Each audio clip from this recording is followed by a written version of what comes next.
자, 그러면 네. 오늘은 승은이가 이사야 32장 1절에서 8절까지 말씀을 봉독하도록 하겠습니다. 승은아 준비 시작. 보라, 장차 한 왕이 공의로 통치할 것이요 방백들이 정의로 다스릴 것이며 또 그 사람은 광풍을 피하는 곳, 폭우를 가리는 곳 같을 것이며 마른 강의 냇물 같을 것이며 곤비한 땅의 큰 바위 그늘 같으라니 모든 자의 눈이 감기지 아니할 것이요 듣는 자가 귀를 기울일 것이며 조급한 자의 마음이 지식을 깨닫고 온유한 자의 혀가 민첩하여 나를 분연히 할 것이라. 어리석은 자를 다시 존귀하다 부르지 아니하겠고 이두한 자를 다시 존귀한 자라 말하지 아니하리니 이는 어리석은 자는 어리석은 것을 말하며 그 마음에 불의를 품어 강사를 행하며 폐역한 말로 여호와를 거스르며 죽인 자의 속을 비게 하며 목마른 자에게서 마실 것이 없어지게 함이며 약한 자는 그 그릇이 약하여 약한 계획을 세워 거짓말로 가련한 자를 멸하며 가련한 자가 말을 바르게 할지라도 그리함이거니와 존귀한 자는 존귀한 일을 계획하나니 그는 항상 존귀한 일에 서리라. 아멘. 잘했어요.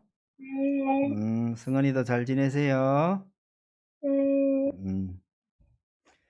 자, 오늘은 어디서 이런 왕을 볼 수 있겠는가? 이런 제목으로 말씀을 드리려 합니다. 우리나라에서는 지금 대통령 선거 운동이 한창입니다. 나라의 최대의 잔치판이 되어야 할 텐데 현재로서는 온 국민의 실망만 점점 더 커지고 있는 듯 합니다. 예전에는 감출 것은 감추고 왕이 되거나 대통령이 되었는데요. 이제는 모든 치부를 다 드러내고 있습니다. 대통령도 우리와 별반 다르지 않은 인간이다라는 것을 확인한다는 점에서는 다소 위로가 되기도 하지만 너무 인간적인 냄새를 다 들춰내면 대통령이 되고 난 뒤에도요, 정말 존경받는 대통령이 되기는 좀 어렵지 않을까 그렇게 생각을 합니다. 여야를 가릴 것 없이 온 백성의 존경을 받는 전직 대통령이 아직 우리나라에서 나오지 않아서 이게 참 아쉽긴 합니다. 긴 역사를 가진 나라에서도 그런 왕이나 대통령이 그리 많지는 않은 것 같아요. 당장 우리나라 역사를 한번 살펴보세요. 왕들이 얼마나 많았습니까? 그중에서 정말 백성들의 존경을 받을 만한 왕이 몇 명인가를 생각해 보면 답이 저절로 나오는 것 아닌가 싶은 생각이 드네요. 이사야 선지자는 하나님께서 세우시는 하나님의 나라에 대해서 많은 예언을 남겼는데요. 오늘 본문은 그 나라를 통치하시는 왕에 대한 말씀의 일부입니다. 그 나라를 통치하시는 왕에 대한 얘기가 상당히 길어요. 많아요. 그런데 오늘 본문은 그 중에 한 부분입니다. 근데 본문을 잘 살펴보면 두 종류의 왕이 보입니다. 제대로 된 왕과 엉망진창인 왕들이 보인다는 겁니다. 여러분 실망스럽지만 그래도 최선을 다하면서 대통령 선거를 잘 치러내야 하는 것이 우리의 현실입니다. 그러는 가운데 하나님께서 주시는 소망을 품고 용기를 내는 성도들이 되시기를 바랍니다. 어차피 우리 이 현실 세계가 우리의 최종 목표는 아닙니다. 좋은 결과를 내기 위해서 최선의 노력을 다 하긴 하지만 우리의 진정한 소망과 목표는 여전히 하나님께서 주시는 그 왕에게 있다는 사실을 잊지 마셨으면 합니다. 그래서 본문이 가볍게 취급하고 있는 이스라엘의 왕들에 대해서 먼저 생각해 보려고 합니다. 1절에 보시면 보라 장차한 왕이 공의로 통치할 것이요 라고 말합니다. 하나님께서 공의로우신 왕을 주시겠다고 하시는 것은 이스라엘의 왕들이 그러하지 않았다는 비판이기도 합니다. 그러면 우리가 아는 대로 이스라엘 왕들이 어떠했습니까? 5 절부터 7 절까지가 그 이스라엘의 왕들에 대한 이야기를 언급을 합니다. 5절 한번 보셔요. 어리석은 자를 다시 존귀하다 부르지 아니하겠고 우둔한 자를 다시 존귀한 자라 말하지 아니하리니라고 하는 이 말씀은요. 어리석고 우둔한 자가 존귀하다는 말을 듣고 있다는 겁니다. 존귀하다는 말을 듣는 게 누굽니까? 이게 이스라엘의 왕이에요. 그 이스라엘의 왕들이 실제로는 어리석고 우둔한 자들이에요. 하나님께서 이스라엘에게 공의로운 왕을 보내셔야 할 이유가 이겁니다. 아니 우둔하고 어리석은 자들이 왕이 돼서 나라를 다스리고 있으니 나라가 엉망진창이 되는 거잖아요. 그러니 하나님께서 제대로 된 왕을 보내주실 것이라고 말씀하시는 거죠. 여러분 이사야가 활동하던 그 시절에 왕들이 얼마나 어리석었는지는 우리가 잘 알고 있습니다. 가장 대표적인 인물이 한 사람만 예를 든다면 아하스입니다. 주변의 강대국들이 침입해 올 것을 두려워하고 있을 때 하나님께서 도와주시겠다고 약속을 했는데도 아하스는 굳이 하나님의 도우심을 사양합니다. 여러분 사양할 게 따로 있지 망하려고 작정한 것 아닌가 싶은 생각이 듭니다. 오죽했으면 하나님께서 그 아하스를 도와주시겠다는 보증으로 기적을 구하면 무슨 기적이라도 다 들어줄 테니 하나님을 시험해 보라고까지 말씀하셨거든요. 그랬는데 아하스는요. "나는 나의 하나님을 시험하지 않겠습니다." 이렇게 말해요. 이건요. 하나님을 안 믿는다는 뜻입니다. 말은 그럴듯해 보이지만 실질적으로 하나님을 믿지도 섬기지도 않겠다는 뜻입니다. 정말 욕이 다 나오려고 하는 그런 상황입니다. 여러분 우리는 멀리 떨어져서 이 당시 내용들을 살펴보고 있으니까 '어떻게 저런 왕이 다 있느냐.' 싶지만 당시 백성들이야 자기들이 섬기는 왕이 이런 왕인 줄도 모른 채 떠받들고 살았을 것입니다. 아니 이렇게 어리석은 자를요 세상에서 가장 존귀한 분으로 여기고 살았습니다. 여러분 그 당시 이스라엘 사람들만 그랬을까요? 아니 우리나라 역사도 한번 살펴보셔요. 우리도 민주화를 갈망하던 시기에 우리가 원하는 대통령, 아니 우리가 원하는 그분이 대통령이 되면 정말 좋은 세상이 되는 줄로 알고요. 막상 그런 일이 일어났을 때 얼마나 기뻐했는지 모릅니다. 그러나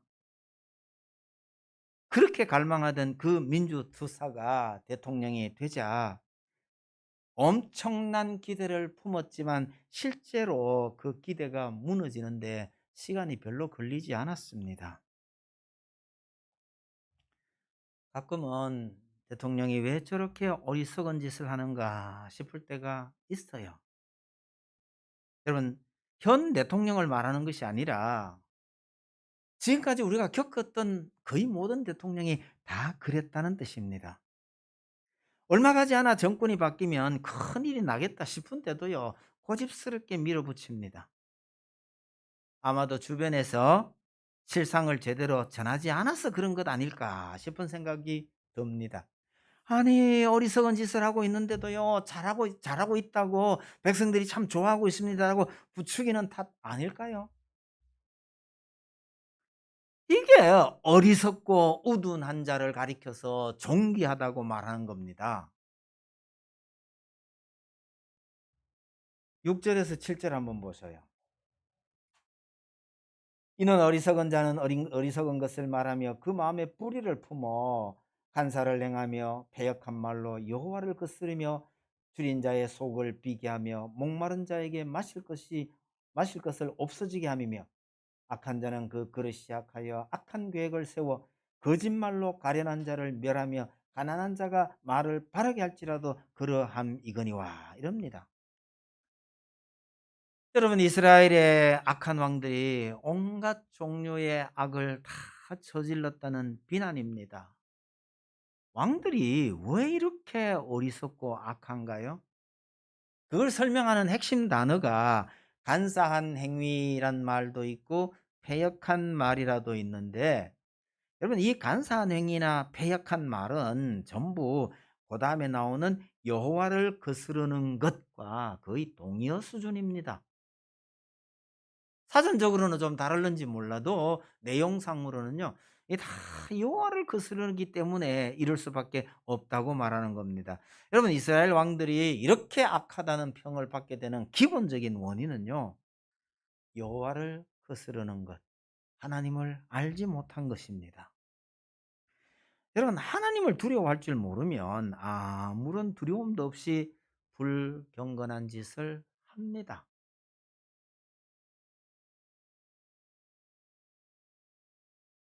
여러분 목사들이나 교회에 중요한 직분을 맡은 사람이 교회 안에서 범죄하는 거 이게 어떻게 가능하냔 말이죠. 우리는 그게 상상이 안 돼요. 우리는 하나님을 두려워하고 있으니까요. 그런데 실제로 교회 안에서 중요한 직책을 맡아 있으면서도 전혀 하나님에 대한 두려움이 없는 분들이 많이 있나 봐요. 하나님에 대한 두려움이 없으면 무슨 짓인들 못하겠습니까? 여기에서 모든 악이 다 나오는 겁니다. 하나님을 두려워하지 않는 데서 그야말로 악한 짓들이 나오는 거죠. 그럼 줄인 자의 속을 비게 한대요. 아니 굶주린 자의 속에 뭐가 있다고 줄인 자의 속을 비게 하며 목마른 자의 물을 없애버리느냔 말입니다. 그런 왕이 해야 할 가장 중요한 일이 어려움에 처한 백성들을 보호하고 도와주는 것 아닌가 말이죠. 그런데 도움이 필요한 연약한 백성들을 더 어렵게 만들고 있는 거죠. 거짓말로 가련한 자를 멸하며 가난한 자가 바른 말을 해도 이게 무시해 버리는 겁니다. 그러면 힘없고 불쌍한 사람이 바른 말을 하는 건 별 위력이 없어요.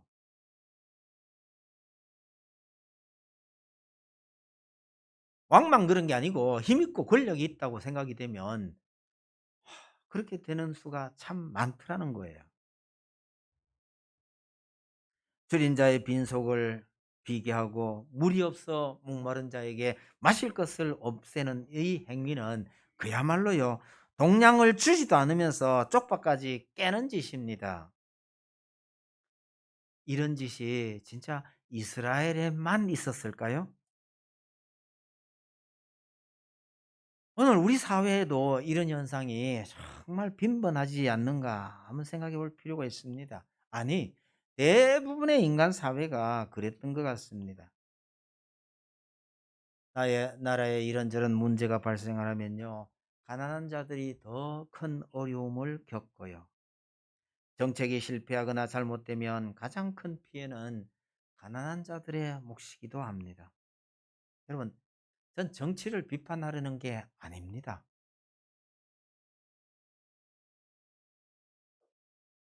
지나온 역사든 현실이든 더듬어 보면 이런 현상이 나타나는 거 이게 우리 인생의 한계가 아닌가 싶을 뿐입니다. 우리 인간 세상에 이러하니 하나님께서 새로운 왕, 제대로 된 왕을 보내시겠다고 하시는 것이죠. 그래서 그 왕을 통해서 하나님께서 하나님의 뜻을 이루시려는 겁니다. 그러면 하나님께서 보내시는 제대로 된 왕은 어떤 왕인지 한번 살펴봅시다. 간단하게요. 공의로 다스리는 왕입니다. 아까 봤던 1절 다시 한번 보시죠. 보라 장차 한 왕이 공의로 통치할 것이요 방백들이 정의로 다스릴 것이며 왕이 공의로 통치하니까 그 밑에 있는 장관들이요, 정의로 통치한다는 거예요. 이런 나라가 제대로 되지 않겠어요? 이런 왕이 등장하는 것은 우리 인류의 오랜 꿈이었습니다. 사실은요. 철인 정치란 말 들어보셨죠? 제가 어릴 때는 철인 정치할 때 이 철인이 무슨 말인지 몰랐습니다. 뭐 로버트 V, 태권 V 뭐 이런 건 아닐 테고. 나이가 좀 들어서 보니까 이 철인 하는 게, 철인이란 철학자를 가리키는 말입니다. 철학자, 최고의 지혜를 갖춘 사람. 다시 말하면 진정한 지혜를 가진 사람이 국가를 다스려야 한다라는 말이 바로 이 철인 정치란 말인데요. 기원전 플라톤이 이런 말을 했는데 그 이후 지금까지도 그게 잘 안 되는 모양이에요. 웬 바보 같은 통치자들이 그렇게도 많은지 이해가 잘 안 돼요. 여러분, 정치라는 것이 진정한 지혜를 동원하는 일이라기보다는 온갖 권모술수가 난무하고 잔인하고 거짓이 넘치는 일처럼 보입니다. 정치력이라는 말이, 누군가에게 정치력이 있다고 말할 때 그 정치력이라는 말이 진실보다는요, 적당하게 사람을 속이거나 사람을 구슬리는 기술을 의미하는 것처럼 보입니다. 그렇게 해서 통치자가 되면요, 자기 멋대로 기분 내키는 대로 일을 저지르면서도요, 다또 고집을 부려요.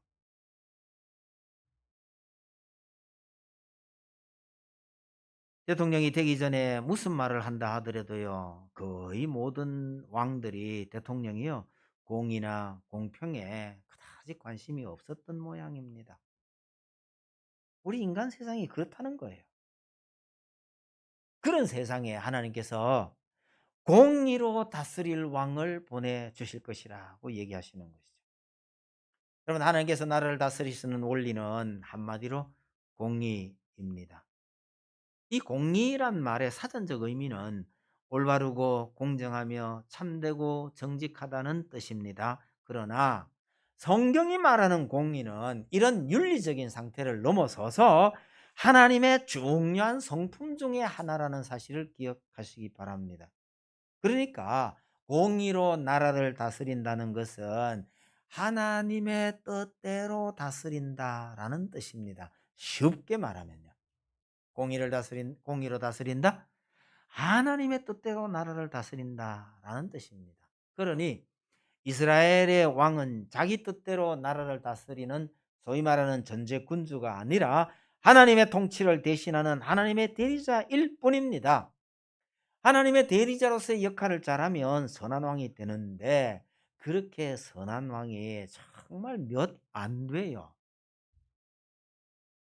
북이스라엘에는 한 사람도 없었고요.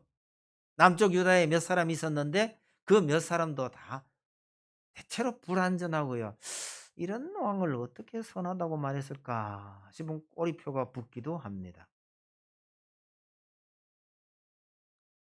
어쨌거나 하나님의 나라의 왕은 공의로 다스리게 되고 그 밑에 있는 방백들, 장관들도 정의로 나라를 다스린다면 얼마나 좋은 나라가 될까요? 2절 보셔요. 또 그 사람은 광풍을 피하는 곳, 폭우를 가리는 곳 같을 것이며 마른 땅에 냇물 같을 것이며 곤비한 땅에 큰 바위 그늘 같으리니. 여러분, 우리는 이 광풍을 피해야 되는 것이 어떤 것인지, 아니면요 마른 땅에 냇물이 어떤 것인지, 이런 걸 실감나게 느낄 만한 일이 잘 없죠. 제가 언젠가 그런 얘기 한번 말씀드렸는데, 저 남해안에 친구 하나 만나러 갔는데요. 시골길인데 들판을 따라서 한참을 걸어가야 하니까 정말 힘들어요. 땡볕에.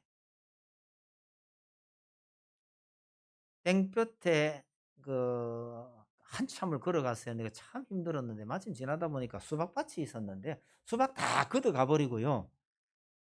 남은 거, 남은 거를 그냥 쪼망때기만한 거 요런 거 인제 요런 것들이 그 수박 같지도 않은 수박 버려진 거 있잖아요. 이런 거가 군데군데 하나씩 보이더라고요.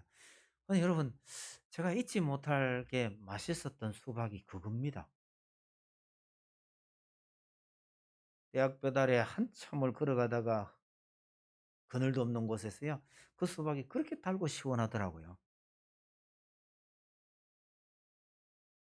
이스라엘 땅에요, 사막이고 그런 곳에서 마른 땅에 냇물 가는 게 이게 얼마나 감격스러운 일인지는 우린 잘 몰라요. 그냥 상상이라도 해 보는 수밖에 없죠. 이런 느낌은 어떨는지 모르겠어요. 폭풍이 휘몰아치는 바다에서 등대를 발견한 기쁨이요. 그야말로 절망적인 상황에 처했을 때에 기적같이 나타난 도움을 의미합니다. 그러니 이런 왕이 얼마나 반갑고 감사하고 좋겠습니까? 이렇게 공의로 나라를 다스리는 왕은요, 위대한 업적을 남기거나 태평성대를 이끄는 왕이 아니라 백성들이 어려움을 당할 때에 피할 수 있게 해 주는 왕이라는 말입니다. 이런 거는 큰 업적이 안 들어가죠. 훗날 이름을 남기려고 하면요, 뭔가 그럴듯한 걸 하나 남겨야 되는데, 정말 어렵고 힘든 백성들을 이렇게 시원케 해 주는 왕은 글쎄요, 후대에 그다지 큰 이름을 남기지는 못할지도 모르지만 그런 왕이 진짜 왕이다라는 이야기입니다. 그럼 이 왕에게 또 다른 특징이 있어요. 3절 4절 보세요. 보는 자의 눈이 감기지 아니할 것이요 듣는 자가 귀를 기울일 것이며 조급한 자의 마음이 지식을 깨닫고 어눌한 자의 혀가 민첩하여 말을 분명히 할 것이라. 이렇게 만납니다. 이 왕을 만나면요, 눈이 감기지 않고요, 귀가 기울여질 거래요. 그리고 지식을 깨닫고 말을 분명히 할 것이라고 그래요. 여러분, 언제 눈이 감기고 귀가 다치나요? 목사가 설교를 이상하게 하면요, 참 잠이 오고 듣기 싫을 때가 있죠. 그런데 어떤 목사님을 만났더니 갑자기요, 눈이 반짝하더니 귀가 확 열려요. 그리고 그 말씀이 속속 들어와요. 하나님께서 보내시는 그 공의로우신 왕을 만나면 그렇게 된다는 거예요. 이 왕은 기적 같은 도움을 베푸시는 그런 인자함이 있는 반면에 눈과 귀가 번쩍 뜨이게 하는 지혜를 갖춘 왕이시란 말입니다. 이런 왕을 생각하면 늘 어느 누가 보이시나요? 놀라운 기적을 체험하고 그분의 가르침에 눈을 반짝이며 듣고 있는 청중들을 한번 그려보세요. 누가 보이시나요? 공의로 다스리며 절망적인 백성에게 피할 곳을 제공하며 백성들의 눈과 귀를 반짝이게 하는 그분은 차라리 왕이라기보다는요, 뛰어난 말씀입니다. 예수님이 바로 이런 왕이시죠. 어두운 곳에 빛을 비추실 뿐만 아니라 소경의 눈을 뜨게 하시고요, 말씀에 능력이 있는 분, 그분이 바로 예수님이셨습니다. 그 이사야가 그리고 있는 이 공의로우신 왕은 훗날 이 땅에 오셔서 위대한 구원의 역사를 이끌고 자기 백성을 구원해 내실 예수 그리스도를 은근히 보여주고 있는 것이죠. 공의로 나라를 다스리는 왕을 생각할 때에 여러분, 우리가 기억해야 할 점이 또 하나 있습니다. 공평하게 다루셔도 아예 능력이 안 되는 사람에게는요, 그 공평이 별 의미가 없어요. 아무리 제도를 공평하게 공의로 운영을 해도요, 능력이 안 되는 사람에게는 그 능력과 상관없이 살아갈 수 있는 조치를 취해 주어야 합니다. 가령 예를 들면 이런 거예요. 병원비를 낼 능력이 없는 환자에게 공평한 게 중요한 게 아닙니다. 그에게는 자비가 필요한 겁니다. 공의로우신 하나님께서 공의로 나라를 다스리고 모든 사람을 공평하게 잘하는 것도 중요하지만 진짜 그것조차도 능력이 안 되는 사람에는 그것만 갖고는 안 된다는 거예요. 하나가 더 필요하다는 얘기입니다. 그게 뭡니까? 하나님의 위대한 속성을 우리가 말할 때 두 가지를 말하잖아요. 많아요. 그중에 가장 대표적인 거 두 개를 얘기할 때에 공의와 사랑이 있죠. 말하자면 스스로 의로워질 수 없는 인생에게 하나님께서 독생자를 보내셔서 그를 믿는 우리로 하여금 의롭다고 인정을 해 주신 겁니다. 이것은 공의로 나라를 다스리실 뿐만 아니라 사랑으로 왕노릇하셨다는 말씀입니다.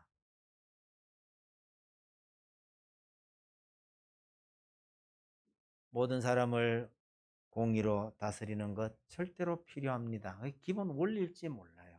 그러나 그 공의만으로 충족이 되지 못하는 사람들에게는 하나님께서 사랑으로 그들을 베푸셨다는 말씀입니다. 이것이 하나님께서 자기 백성들을 통치하는 방식이에요. 마지막 8절을 한번 보셔요. 존귀한 자는 존귀한 일을 계획하나니 그는 항상 존귀한 일에 서리라.